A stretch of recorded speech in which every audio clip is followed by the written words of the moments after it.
Hello, everyone. My name is Stanley St. Rose, and today we're going to be talking about the poem Behold, the Grave of a Wicked Man, written by Stephen Crane.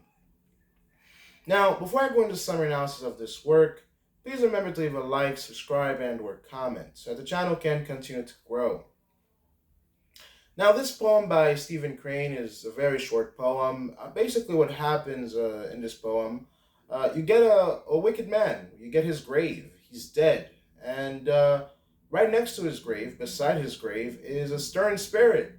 And we can define a stern spirit here as a spirit that's non compromising. The spirit, he doesn't play around. He's not going to change his mind. He's a stern spirit, he's a strict spirit, and yeah, so that's the picture you get right away from this poem. That there's a wicked man that got buried.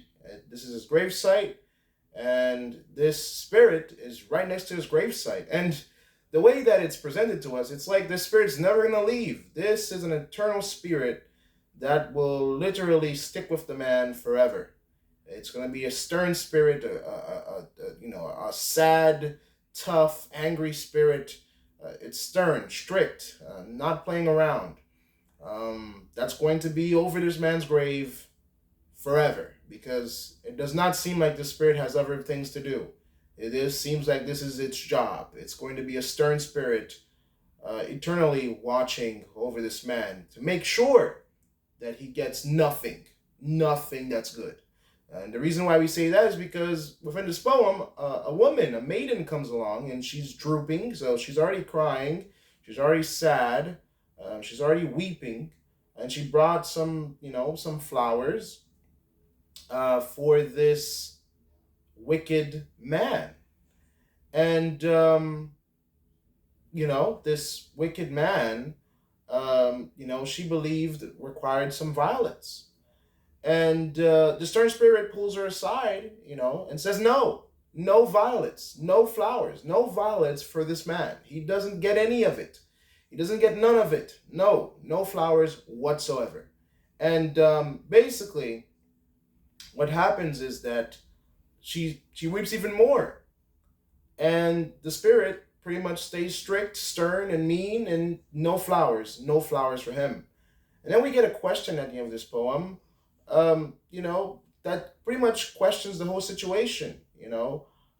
Is the spirit right? The stern spirit, is it right for, rejecting the woman, for giving this wicked man violence? Why, if the spirit is just here, why is this woman still crying over the wicked man? Now, from the title, I mean, this man that's buried here is wicked. If we define the word wicked, it's extremely sinful, dark, evil. So we can even say this is an evil man, a demonic man, a man that morally, spiritually, somehow, some way, he lived a life that was wicked. But then again, we kind of have to beg the question, why did this woman fall in love with him? Because she says she loved him. So why would this woman fall in love with this wicked man that's died? Why would she bring him violence? This is something that requires a lot of thought. Was this man wicked to other people and not to her? Was he tender and loving to her? This brings about a lot of questions. Maybe, hypothetically, let's just think out loud. What if this man was her lover, a son, a family member? Sometimes family members love you no matter what, even if you're wicked or evil. Wicked, evil, whatever you are, they'll love you. Maybe it's a family member, maybe it's a lover. Who knows? Somehow, this wicked man got this drooping maid, this drooping maiden to love him to the point where she's literally confronting a stern spirit over flowers for this man who was wicked and died. But the man had to be pretty wicked because the spirit is so stern that even in death, this man was so wicked that even in death, he was not permitted to have flowers. He was not permitted to be happy. That requires some thinking here. That requires some strict thinking, because even in death, this man was so wicked that he couldn't have flowers. That's a lot to think about. Yeah.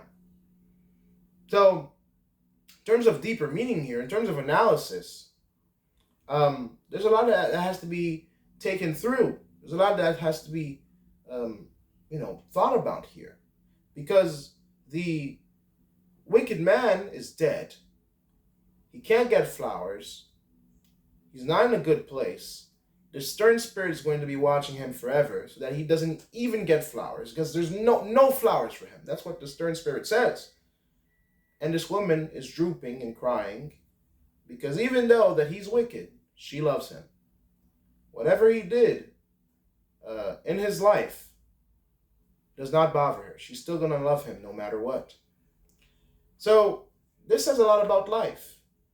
There are consequences to what you do. If you are a wicked man, then you reap wicked consequences, dark consequences, stern consequences, to the point where a stern spirit will watch you for eternity and make sure that no one ever do anything nice for you when you're dead.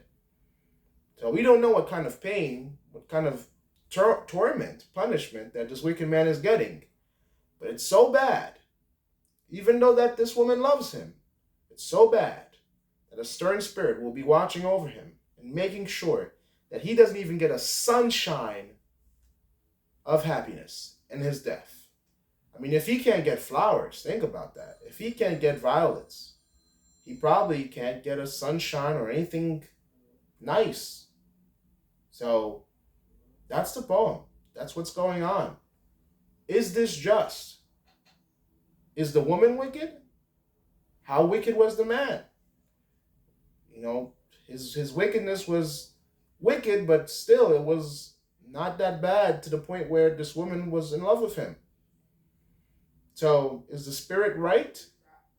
Is the woman, overlooking his wickedness and loving him anyway? Is there a quality about this wicked man that just surpasses the wickedness that she loves? So this is a great poem for discussion, and to, also look at human emotions and how complex it can be. Because morally, this man was wicked, but still, somehow, this woman thought that he still deserved love. He still deserved flowers.